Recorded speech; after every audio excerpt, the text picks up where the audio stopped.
Hello, my name is Lily, and I'm 26 years old. I work as a financial analyst, and I've been living at home with my parents and my younger sister, Danielle, who is 23. Life at home isn't exactly perfect. My parents depend on me to cover most of the household expenses, but they don't really talk about it. They just assume I'll take care of everything. I never minded helping out because I knew they were struggling with debt. My dad had lost his job last year, and my mom's part-time job barely covered anything. So I stepped in and made sure the mortgage, utilities, and even groceries were paid for. But my sister Danielle? She's the total opposite. She doesn't work much and spends her days posting pictures on social media, shopping, or going out with friends.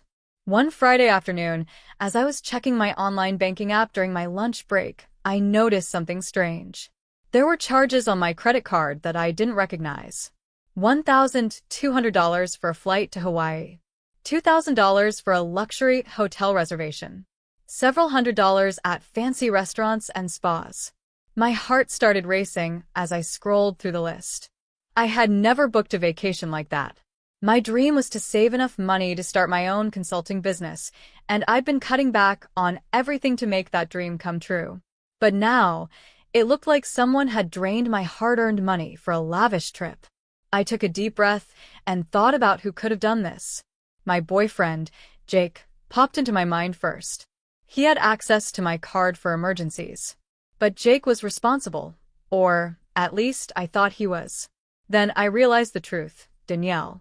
My sister had a habit of borrowing things without asking. But this wasn't borrowing, it was stealing. I texted her immediately. Me, Danielle, did you use my credit card for a trip to Hawaii? Danielle, relax, Lily. It's no big deal. I'm with Jake.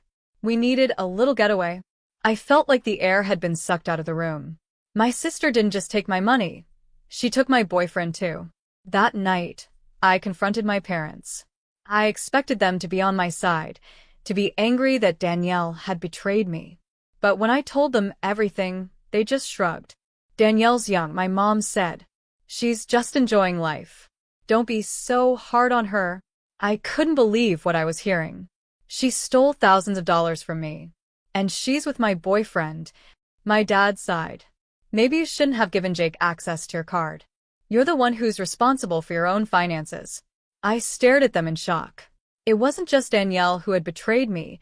My parents were choosing her over me, just like they always did. That night, as I lay in bed, one thing became clear. I was done being the family's personal bank. If they wanted to defend Danielle, fine. But they were about to see what life was like without my help. The next morning, I woke up with a plan. I was tired of being taken for granted, and I wasn't going to let Danielle and Jake get away with it. First, I logged into my banking app and canceled my credit card. Any remaining funds they thought they had access to would disappear instantly. Then I called my bank. I'd like to report unauthorized charges on my credit card, I told the representative.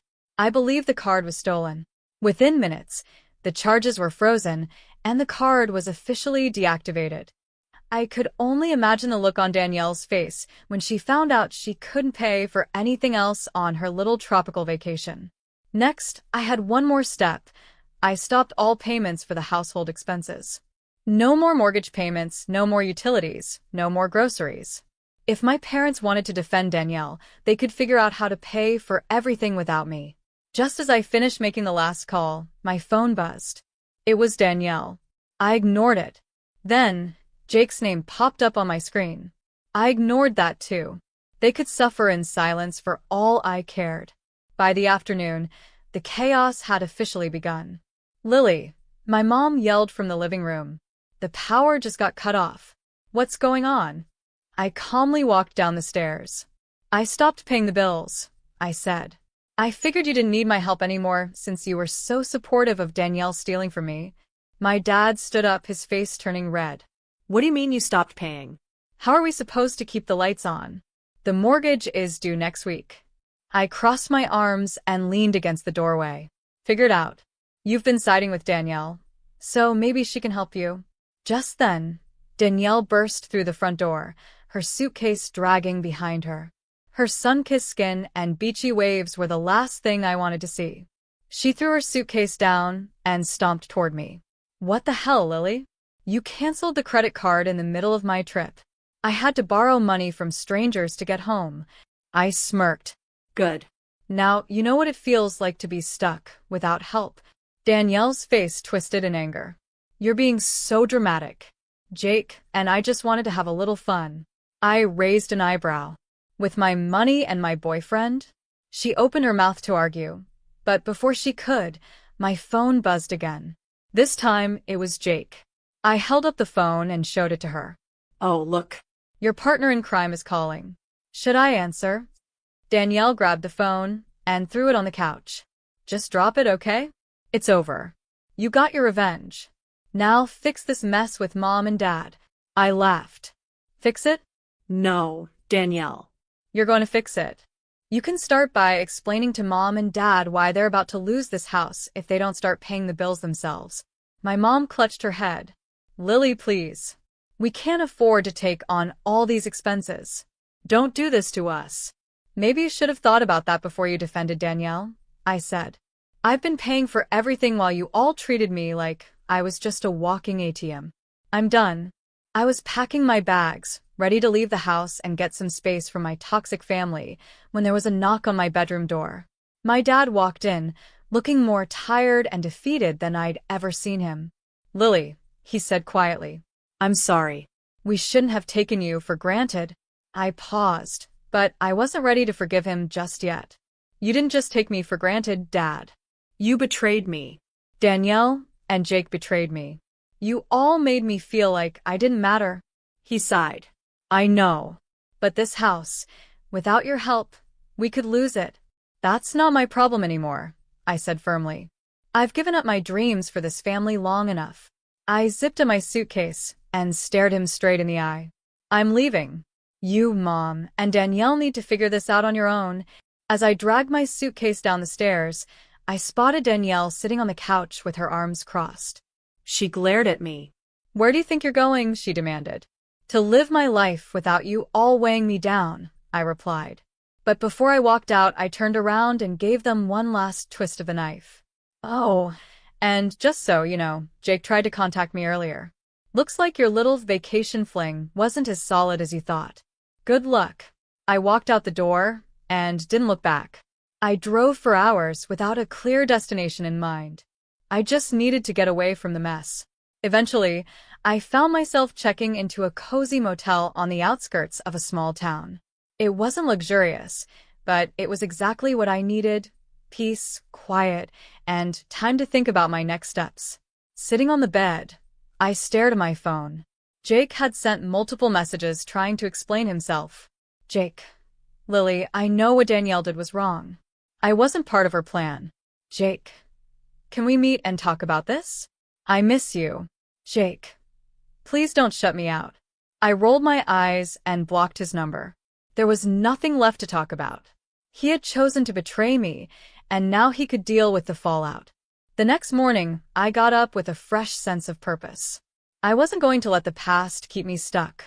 I had spent years dreaming about starting my own consulting business, and now I finally had the money to do it.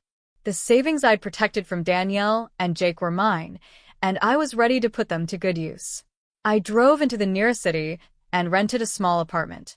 It wasn't fancy, but it was mine. For the first time in years, I felt free. No parents demanding my money. No sister stealing from me.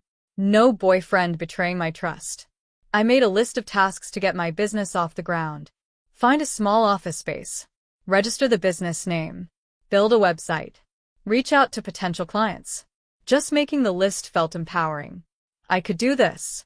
I had spent years managing finances for my family. Now I was finally going to manage something for myself. A week later, just as I was settling into my new routine, there was a knock at my apartment door. I wasn't expecting anyone, so I hesitated before opening it. Standing there, looking awkward and embarrassed, was Danielle. What do you want? I asked, keeping my voice cold. She looked down at her shoes, avoiding my eyes. I know I'm the last person you want to see, but I need to talk to you. I crossed my arms. Make it quick. Danielle stepped inside, her confident, spoiled attitude nowhere to be seen. Mom and Dad are in serious trouble. They haven't paid the mortgage, and the bank is threatening to foreclose on the house. We don't know what to do. I felt a twinge of guilt, but I quickly pushed it away. That's not my problem anymore, Danielle. You all made it clear that you didn't appreciate my help. I know, she whispered. I messed up. I know I betrayed you, and I'm sorry. I thought Jake really cared about me, but he ghosted me as soon as we got back. I ruined everything, and now I don't know how to fix it. For a moment, I almost felt sorry for her. Almost. But then I remembered the pain of seeing my hard-earned savings vanish, and the betrayal of knowing my sister and boyfriend had been sneaking around behind my back. You can't just say sorry and expect everything to be okay, I said. Actions have consequences, Danielle. I spent years helping you and the family, and all you did was take advantage of me. Now you have to deal with the mess you created. Danielle's eyes filled with tears. Please, Lily. If you don't help, we'll lose the house. Mom and Dad are desperate. I sighed, leaning against the kitchen counter as I thought it through. I wasn't heartless, but I wasn't about to hand over money without some conditions. I'll help you on one condition. She nodded eagerly. Anything. I'm not giving you or Mom and Dad money directly. I'll help cover a few of the missed mortgage payments, but only if you all agree to sign a contract saying you'll pay me back with interest. Danielle's face paled. With interest? Yes, I said firmly. This isn't a free handout. You're going to learn what it means to take responsibility for your actions. If you default on the payments, I'll have the legal right to take over the house entirely. Do you understand? She hesitated, but after a moment, she nodded. Okay. We'll sign it. A week later, the contract was signed, and I transferred enough money to stop the foreclosure. My parents and Danielle were relieved, but I knew this wasn't over. They had a long road ahead, and I wasn't going to make it easy for them. A few months later, I received the news I had been waiting for. Danielle and my parents couldn't keep up with the repayment schedule. They defaulted on the loan, and as per the contract, I gained full control of the house. When I showed up to take possession of the property, Danielle begged me not to evict them. But this time, I didn't feel guilty. They had made their choices, and I had made mine. With the house officially under my name, I decided to sell it. The profits gave me the financial boost I needed to expand my business. Within a year, I had multiple clients, a growing team, and a life I was proud of. As for Danielle and my parents, they moved into a small apartment. We weren't on speaking terms anymore, but I was okay with that. I had finally taken control of my life, and nothing could stop me now.